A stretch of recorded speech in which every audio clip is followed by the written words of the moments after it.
I am currently in the midst of waging two fierce battles.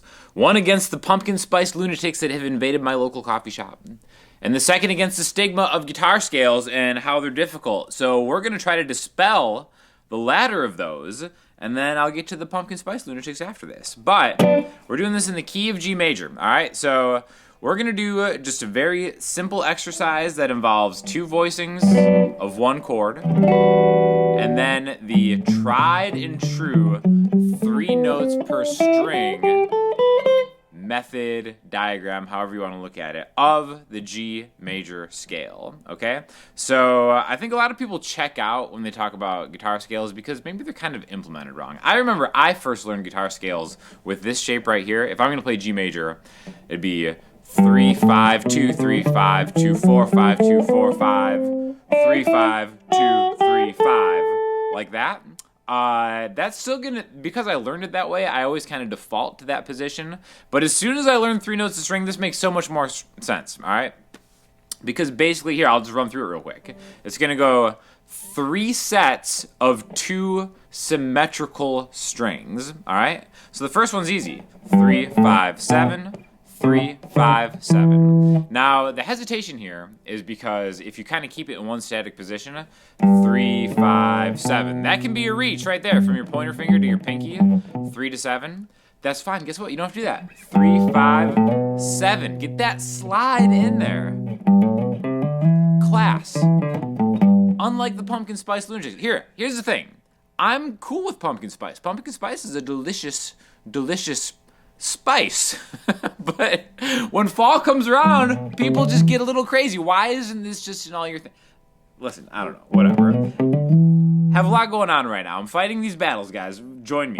3 5 7, 3 5 7. It's the same thing. Any major scale you can start out like this. We just happen to do it on a G right here.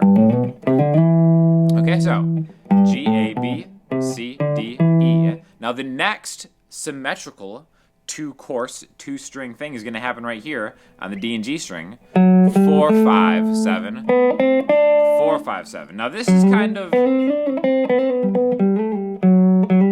what I think of as like the money shot in any scale, because having that half step right here from 4 to 5 on the D and G string, I just feel like you can really rip through this, and this is kind of,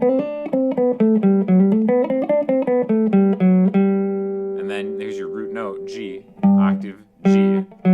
The speed of being able to do this is like really kind of prevalent right here. And again, we've only learned basically 2 patterns that we just repeat the string below. And then the final 2 courses, the final 2 strings, B and E, 5 7 8, 5 7 8. And again, there's our 3rd G. So 3 on the E string, 5 on the D string, 8 on the B string are all our touch points for where this begins, right? So again, it's just 3 different symmetrical kind of spacings, intervals. You can measure them as whole steps, 2 whole steps, back to back, a half step and a whole step, back to back, a whole step and a half step, back to back, okay? So again, it's one thing to visualize that, and it's another thing to kind of put that into practice, okay? So what we're going to do is we're going to add some chord voicings to make a more musical way to practice this, all right? So the fact that you're on a Sean Daniel video means we're going to learn a major 7 chord voicing. If you don't already know this one already, G major 7. And again, you can be a hater. If you really want to be a mindless pumpkin spice disciple, I tried to combine the word spice and disciple on the fly, but I'm not caffeinated. The irony is I'm not caffeinated enough to do that coherently at this point in my day. But we've got the 3rd fret on the E string, the pointer finger, or you could rap over if you're wild. That's like a hazelnut spice move right there. Woo-hoo. Who does that? And then we've got the major 7, ring finger, 4th fret on the D string, pinky right behind it. And again, what you should be making these connections are, it's like all of these notes come from this scale. Chords are built from scales. So remember, on our second shape here, 4, 5, 7, 4, 5, 7, 4 and 4 right there. They're popping up right there in this chord. You could really just kind of play a shell voicing of this chord like this. I always like adding the D right there, the 3rd fret of the B string with my middle finger. Again, totally not necessary. In fact, if you're playing with a band, you might want to kind of shorten the amount of notes that you're playing in your chords to get it just like that. Or if you want the D on top, right there.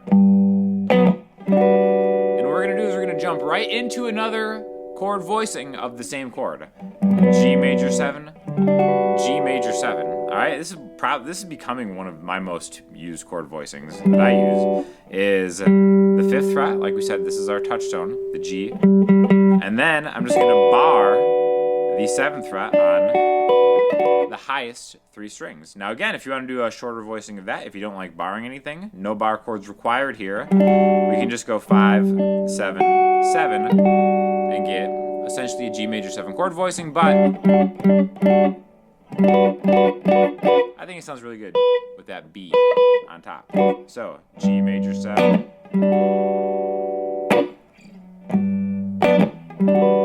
And again, this is the same chord that we're just jumping around from. You can do the same thing in any different key. You want to do a C major 7 if it's easier on your hands to kind of do it on the 8th fret.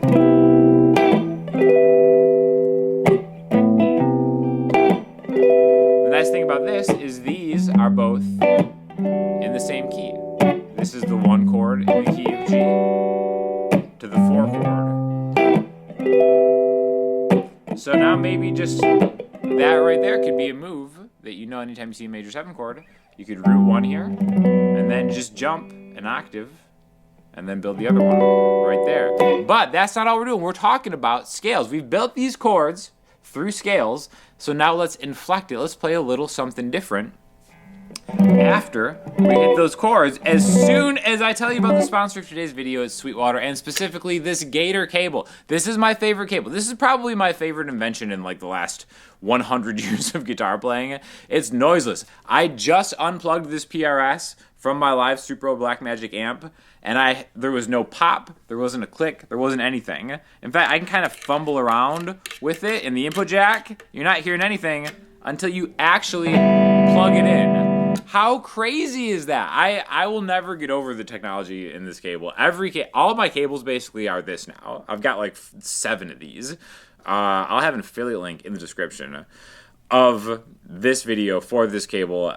Listen, this makes a great gift. Any guitar player, any musician is gonna want one of these, just because nobody likes that crazy pop that you hear whenever you have a non-Gator cable. So check this out. I prefer the angled one for this guitar specifically. I think it just kind of sits better, looks great.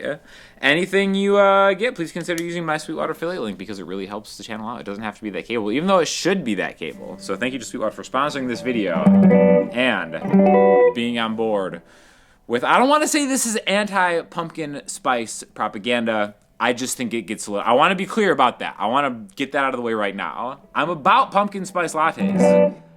It just gets a little crazy around this time of year. I think we can all agree on that. Let me know in the comments if you disagree, and we'll have the rest of the community shame you.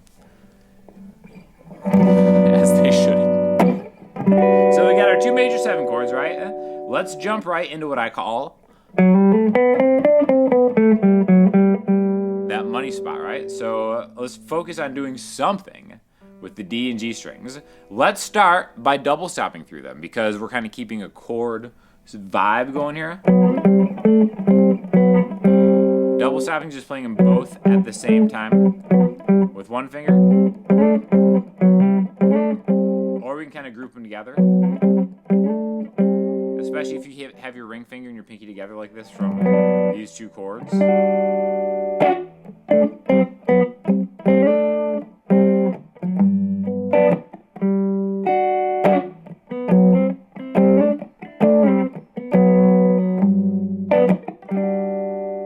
See, I'm keeping it together.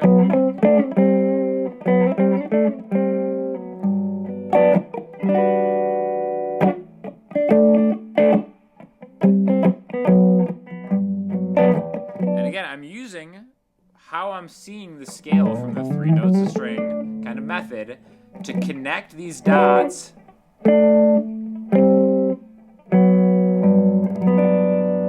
thus making a little bit more of that fretboard kind of mastery, just roadmap vibe. Now let's do something a little more melodic, right? G major 7, G major 7.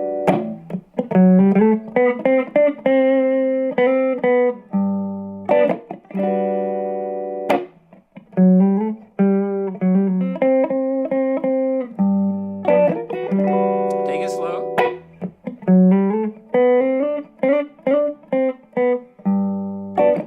You can't make it sound bad as long as you're playing this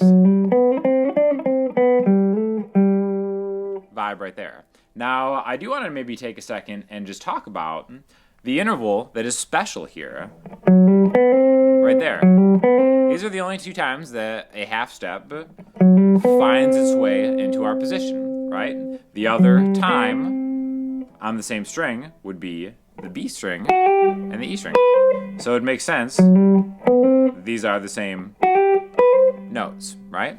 So maybe let's do kind of like a call and response where the first time we play the melody, we end there, and the second time, we end here, right?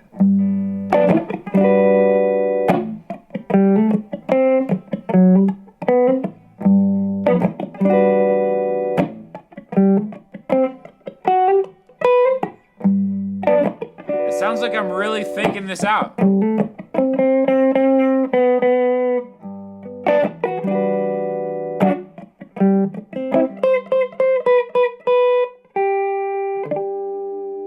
Okay, so really easy, simple way to visualize this 3 notes, a string, chord shape, right? And again, that is all really happening between the 3rd fret and the 7th fret, which, if you've ever played in the key of G before, you probably already know a little bit about the open G chords, or even just like, you know, E minor pentatonic, which is so easy to kind of rip through. Open 3, open 2, open 2, open 2, open 3, open 3.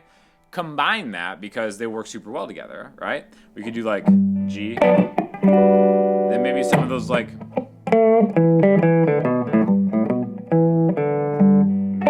blues licks.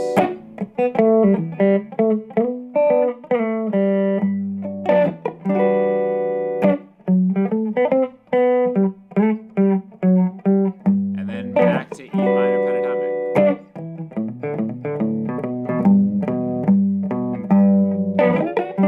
And they pair super well. I think you've probably already spent some time in the first 3 frets. Now we're getting in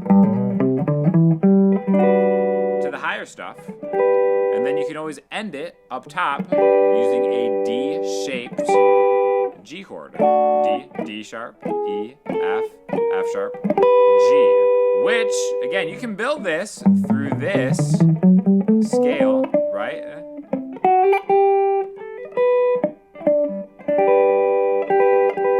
Right there, it exists there. We're just using the major 7 version of it. But that's the only time you really have to venture out into the 8th fret territory. Just by, remember, the high E string and the B string have the 8th fret.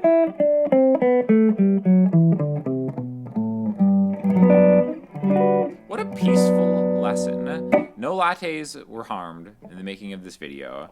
Thank you to Sweetwater for getting this cable. Oh my gosh, it's like a magic trick every time you do that. So thanks to Gator for getting this cable over here. Like I said, everybody needs one of these. So even if you're not in a position to get one now, put this on the Christmas list because you'll be very, very glad that you have this. So if you have any questions or comments, hit me up in the comment section, Instagram, or the website. Also rocking the PRS today. Love this semi-hollow. So yeah, I'll put a link to that in there too, because why not?